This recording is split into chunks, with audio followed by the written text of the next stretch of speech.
Objectivement, la France est un pays géographiquement parfait. Je veux dire, elle est protégée par des montagnes et des mers de tous les côtés, dispose d'un climat doux, de sols fertiles, d'un important réseau fluvial. Franchement, si vous remontez dans le temps, installez-vous là-bas. Tous les pays du monde n'ont pas cette chance. Nombreux sont ceux à avoir des faiblesses si grandes que leur prospérité et leur longévité ne sont pas garanties. Aujourd'hui, analysons qui sont géographiquement les 8 pires pays au monde. Le Japon. Le Japon est la 3e plus grosse économie du monde. Son empire a régné en maître sur la quasi-totalité de l'Asie-Pacifique. Et pourtant, elle a une géographie claquée. Regardez-moi cette carte. C'est littéralement une montagne géante au milieu de la mer. 76% du pays est difficilement praticable. La majeure partie de la population se concentre dans les 3 seules grandes plaines du pays, Nobi, Osaka, mais surtout Kanto. Cet endroit-là, un tiers de la population japonaise y réside, alors que c'est à peine plus grand que l'Île-de-France. Le problème, c'est que c'est aussi dans ces plaines où se concentre l'agriculture. Il n'y a que 12% de terres arables au Japon, pas assez pour nourrir tout le monde. 60% des aliments japonais doivent être importés. Je parle même pas d'énergie vu qu'ils n'ont aucune ressource. Ils dépendent à 85% du monde extérieur. Ça a posé un énorme souci pendant la Seconde Guerre mondiale. Les Américains ont juste eu à couler la moitié des bateaux japonais en mer et le pays était paralysé et affamé. En plus, il n'y a aucun vrai fleuve praticable à l'intérieur pour assurer le transport. Regardez la France. C'est génial, parce que tu peux aller partout grâce au réseau fluvial. Mais au Japon, tout se jette directement dans la mer. C'est pas intéressant. En plus, ça pose un deuxième gros problème, le manque d'unité. On le sait, le pays a été traversé par les guerres internes. Il y a eu au moins 5 capitales différentes à travers l'histoire.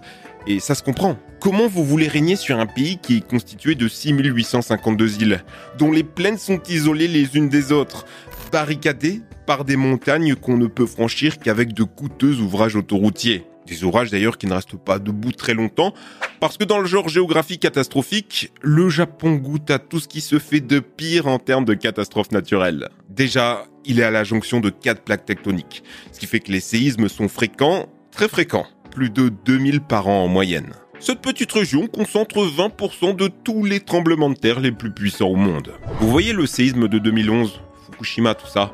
C'est un des 5 séismes les plus puissants enregistrés par l'humanité. C'est surtout de très loin le plus cher, avec 423 milliards de dégâts. Et attendez, c'est pas fini. Au Japon, il y a aussi des super typhons, comme Hagibis en 2019, le plus coûteux de l'histoire avec 15 milliards de dégâts. Ou encore des volcans destructeurs, il y en a plus de 111 actifs dans tout l'archipel. Le XVIIIe siècle aura été particulièrement difficile pour eux, avec 3 super éruptions parmi les plus mortelles au monde. Étonnamment, cette rusticité a aussi été une de leurs grandes forces. Plusieurs fois, le Japon a failli être envahi par ses voisins, mais à chaque fois, ils ont été sauvés par la nature. Par exemple, les tempêtes qui ont ravagé les flottes mongoles. En plus, quel intérêt d'aller conquérir ce pays ? Il n'y a pas de ressources naturelles, la côte ouest du Japon est vide, la majeure partie de la population étant de l'autre côté, protégée par l'épaisse muraille de montagne. Ouais, parfois pour survivre, faut pas être le plus fort, juste le moins attirant. La Pologne. Avoir des plaines, c'est cool. Ça permet d'avoir plein de terres cultivables et d'y construire ce qu'on veut, des villes, des routes, des usines. On a de la place. C'est le cas de la Pologne où 90% du territoire est plat. Pour vous dire, ses premiers habitants s'appelaient les Polanes, ce qui veut littéralement dire le peuple de la plaine. Et quand on voit le réseau fluvial qui quadrille merveilleusement le pays, on pourrait se dire que s'installer là-bas, c'était le bon choix. Alors c'est quoi le problème ? Quand vous voyez cette carte, est-ce que vous savez tracer instinctivement les frontières de la Pologne ? Donner la forme du pays, un peu comme la France, l'Espagne ou l'Italie. Non, la Pologne manque de frontières naturelles. Elle n'a que la Baltique au nord et les montagnes des Carpates au sud. Au niveau maritime, le seul accès à l'océan mondial se fait par la Baltique, dont on ne sort qu'en traversant le sinueux détroit entre le Danemark et la Suède. Il suffit de quelques navires ennemis comme en 1627 à la bataille d'Oliwa, et tout le monde est bloqué. Au niveau terrestre, c'est pas mieux. En fait, c'est pire. Pendant un certain temps, la Pologne était une puissance mondiale avec une superficie englobant la Lituanie, la Lettonie, la Biélorussie, l'Ukraine et même un peu de la Russie. Bon là, c'est plus vraiment le cas. Pendant des siècles, elle n'a fait que subir les attaques ennemies, perdant du terrain en continu. 1772 aura été le début de la fin, la Pologne s'inclinant face aux armées russes de Prusse et d'Autriche. Elle perd alors 30% de son territoire. 20 ans après, elle cesse carrément d'exister, annexée par les 3 puissances voisines. Ça a duré jusqu'en 1918 avec l'effondrement de ces 3 empires, mais la Pologne n'a pas vraiment eu le temps de souffler. Le Reich allemand en annexe une partie dans son espace vital et l'Empire soviétique en fait une de ses colonies. Le bilan est lourd. De 1492 à aujourd'hui, la Pologne a été divisée par 4. Ajoute à ça des ressources naturelles très limitées, un climat pas fou avec des hivers très froids et des étés pluvieux, et tu comprends mieux la caricature. Bonsoir et bienvenue au quart d'heure de bonne humeur de la télévision polonaise. L'Iran. Si la Pologne est un pays trop plat, l'Iran est probablement ce qui se fait de pire en termes de trop de relief. Matez-moi cette carte topographique. À l'ouest se trouvent les monts Zagros, une frontière naturelle avec l'Irak, et vers le nord, les monts Elbourz qui protègent des pays autour de la mer Caspienne. Toutes ces montagnes forment une barrière qui protège le cœur iranien, mais qui sépare aussi les peuples. On dénombre pas moins de 80 groupes ethniques différents, tous parlant leur propre langue régionale. Et c'est un problème du pays. C'est le cœur de l'Asie, le carrefour de tous les peuples. Il n'y a donc aucune unité génétique, entre guillemets. Ce qui tient le pays ensemble, c'est la religion musulmane, mais même là, il y a une fracture entre chiites et sunnites. Le pays est soumis à d'importants flux de migrants, particulièrement ses voisins en guerre. 3 millions d'Afghans, un demi-million d'Irakiens, et ils morflent pas mal. La xénophobie est non seulement institutionnalisée, mais très populaire. Un autre problème posé par ces montagnes, c'est le transport. Quand on regarde le réseau ferré iranien, ça couvre pas beaucoup du pays. Dites-vous qu'il n'y a qu'une seule ligne TGV et elle va pas très loin. Cette difficulté à quadriller son propre pays pose de gros problèmes de ravitaillement pendant les guerres. Prenez la guerre contre l'Irak. Le front était ici, dans les plaines du Khouzistan, une région fertile, riche, avec d'immenses ressources en eau et en pétrole. Eh bien, c'est pas très logique, mais c'est iranien. Pourtant, la deuxième plus grosse ville irakienne, Bassora, est juste à la frontière. Pas étonnant que l'Irak a toujours voulu ce territoire. C'était facile pour eux d'envoyer des tanks, des hommes, alors que les soldats iraniens devaient faire des voyages difficiles à travers les montagnes. En vrai, sans l'intervention de l'ONU, il est fort probable que ce territoire soit aujourd'hui irakien. À côté de ça, le pays a un climat très compliqué, il y fait très chaud, trop chaud. En mai, un record de chaleur y a été battu à 80,8 degrés dans le désert de Lot. En plus, il n'y a pas de fleuve important dans le pays. Il y a des rivières quand même, comme le Zayan-Deraoud, mais qui, soumis à la croissance démographique, au changement climatique et à des cultures intensives, est en train de s'assécher. Étonnamment, avec tous ses défauts, il est bon de rappeler que la Perse a été un des plus grands empires au monde. Et ouais, l'Ekistan.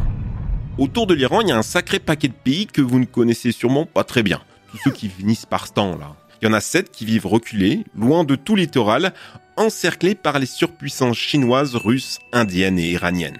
Alors pourquoi ces 7 pays ne se regrouperaient pas pour former un seul et unique bloc? Ça serait le 4e pays le plus peuplé au monde avec 314 millions d'habitants, le 7e plus grand en surface et la 5e armée permanente du monde avec un peu moins d'1 million de militaires actifs. Géographiquement, ça serait idéal avec un accès à l'Europe et à l'océan Indien grâce au Kazakhstan et au Pakistan actuels. Le pays serait unifié par l'islam et une histoire commune, celle de la route de la soie et de Gengis Khan. C'est beau, hein? Bah ça n'arrivera sûrement jamais.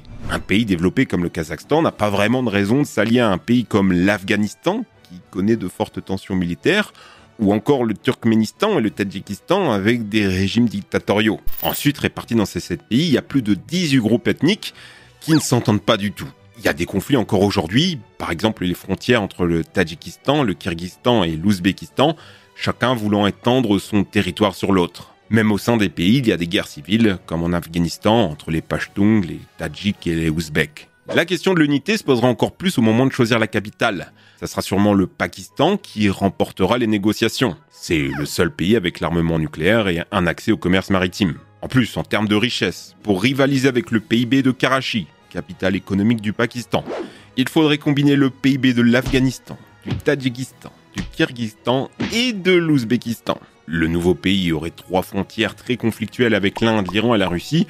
Autant vous dire que ces puissances ne laisseront jamais une telle union se faire. Notez enfin, histoire d'enfoncer le clou, que cet immense pays imaginaire aura une disparité climatique extrême. Les déserts d'Afghanistan peuvent monter à 50 degrés en été, alors qu'au Kazakhstan, Nur-Sultan est la 2e capitale la plus froide au monde, avec ses moins 20 degrés en février. Décidément des terres bien inhospitalières. L'Indonésie. Si ce nom vous fait penser aux vacances sur la plage, vous êtes très loin de la réalité. Ce pays est la réunion de 17 504 îles, réparties sur une superficie plus large que l'Europe ou les États-Unis. Pour la traverser en voiture, il vous faudrait 273 heures sur 8300 km. Si vous vouliez aller voir vos parents à pied, à raison de 25 km par jour, ça vous prendrait 1 an pour les rejoindre. Et ne comptez pas vous passer du bateau, tout se fait en ferry. Même les îles principales ne sont pas reliées par des ponts. À éloignement extrême, diversité culturelle monstrueuse. Il y a plus de 719 langues parlées. Le 2e plus gros réservoir linguistique du monde. Et on parle pas de petites langues parlées au fin fond de la forêt. 13 dépassent le million de locuteurs avec des alphabets bien différents.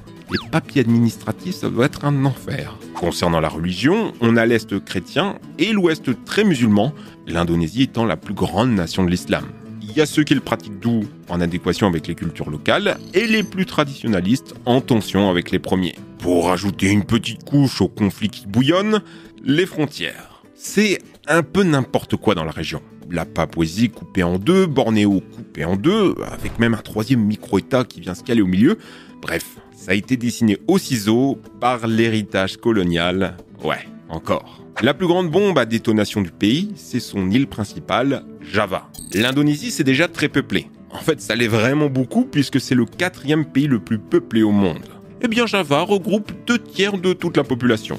150 millions de personnes sur une île 6 fois plus petite que la France. Ça a une conséquence étonnante. L'île coule. Ouais, bientôt elle disparaîtra de la carte. Il y a le réchauffement climatique et la fonte des glaces, bien sûr. Mais la surpopulation oblige à construire des bâtiments lourds, à pomper les nappes phréatiques, et ça enfonce l'île dans le sol. En 2050, la capitale Jakarta devrait avoir les pieds dans l'eau. Si elle n'a pas été balayée par un tsunami d'ici là. Ouais, parce que Java est aussi à la croisée de 2 plaques tectoniques. Donc, des séismes et des volcans. En Indonésie, il y en a plus de 500. Et le plus dangereux, Tambora, Krakatoa, Merapi, ils sont où ? Ils sont pas loin de Jakarta, sur l'île de Java. Voilà pourquoi il a été décidé de carrément déplacer la capitale sur une autre île, à Bornéo, radical. Ceci afin de mieux dispatcher les populations et s'éloigner des catastrophes naturelles. La nouvelle ville devrait être construite d'ici 2024 autour d'une intégration ville-forêt technologique. C'est un projet très excitant. Ces pays à la forme bizarre. Il y a certains pays qui ont beau être puissants, ils doivent surmonter quelques problèmes à cause de leur forme. Premier cas, la Russie. Beaucoup trop grande horizontalement. Bon, même si c'est un peu de la poudre aux yeux, le pays réel, le 3/4 de la population habite dans le quart ouest du pays, qui est pas plus grande que l'Europe. Tout ce qu'il y a derrière l'Oural, c'est pour les ressources naturelles. Le truc, c'est que la Russie a quand même quelques problèmes géographiques, notamment son climat, qui l'empêche d'être une puissance maritime. Prenez Saint-Pétersbourg, le 2e port du pays. L'hiver, le gel bloque les bateaux. Les ports de la mer Noire, dont le plus gros, Novorossiysk, sont florissants, mais n'offrent pas beaucoup de possibilités de sortie. Reste l'Est, glacial, éloigné de tout, mais avec un accès au Pacifique. 2e cas, le Chili, qui est beaucoup trop grand, mais verticalement. 20 fois plus qu'horizontalement, aussi long que l'Europe, mais pas plus large que le Portugal. Cette géographie très particulière se reflète sur son climat. Le nord est chaud et sec, le sud polaire et humide, et le centre bénéficie d'un climat méditerranéen propice à l'agriculture. 3e cas, l'Australie, qui est certes bien proportionnée, mais trop grande. 90% de la population vit près de la côte est, à cause des températures infernales et de l'aridité qui persistent au centre et à l'ouest. C'est pas pour rien que le cancer de la peau est aussi appelé le cancer de l'Australie. Malgré une concentration côté ouest, les quelques grandes villes sont toutes éloignées les unes des autres.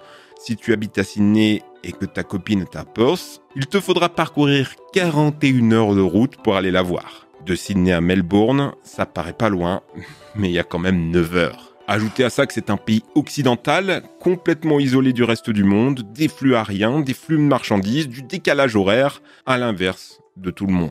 Alors oui, ces 3 pays sont prospères. Leur géographie n'ont pas été un frein à leur développement. On peut avoir une géographie compliquée et s'y adapter, de sorte à en faire, sinon une force, au moins un élément négligeable. Une grande nation capable de conquérir le monde peut naître n'importe où. Regardez, l'empire du Japon commence sur des îles montagneuses, l'empire perse au milieu des montagnes, les grandes conquêtes de l'islam dans un désert. Regardez L'Italie, qui a d'énormes reliefs qui la coupent en deux verticalement, qui est au centre de rien et qui pourtant a été le phare de l'Europe et de la Méditerranée pendant des siècles. Les Mongols aussi, un pays froid, enclavé avec de grands plateaux montagneux qu'il a destiné à s'isoler, pas à conquérir la moitié du monde. Mais non, l'histoire des hommes et leurs milieux ne sont pas tant liés que ça. Si la France semble avoir des frontières naturelles qui se dessinent parfaitement, ces évolutions dans l'histoire ont montré que ça voulait rien dire. Un pays peut avoir la forme qu'il veut tant qu'il arrive à garder sous contrôle ses populations. Prenez le Lesotho, très pauvre, en plein milieu d'un pays. Géopolitiquement, ça veut rien dire. C'est pas censé exister. Ça existe, car telle était la volonté des hommes. Les exemples dont on a parlé aujourd'hui doivent pouvoir nous inspirer, montrer que malgré les difficultés, on a ce pouvoir en nous de dépasser nos natures.